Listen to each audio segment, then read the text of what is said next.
No matter what environment you're in, you can explore, you can ask questions, you can turn over every stone.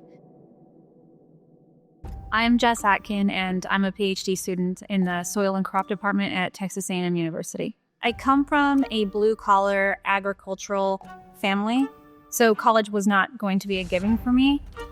But what I did learn coming from that environment was a lot of the resilience that nature has, and I was able to apply that agricultural background to this research.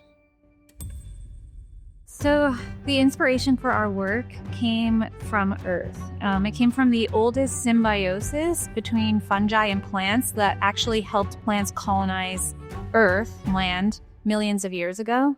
I thought it was really neat that biological life is able to survive so many extreme changes, and I wanted to see, could we leverage that ancient resilience and throw it in the harshness of space?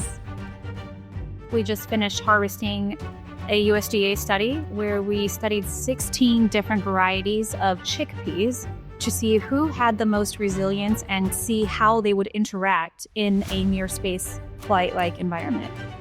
NASA has made it very clear that it's not going to be a priority to use it as a substrate unless we can take it out of a hazardous category. And we were able to increase the stability to an Earth-like level, making it a bit more possible that we can use it inside of a lunar habitat. So that's what I'm really excited about.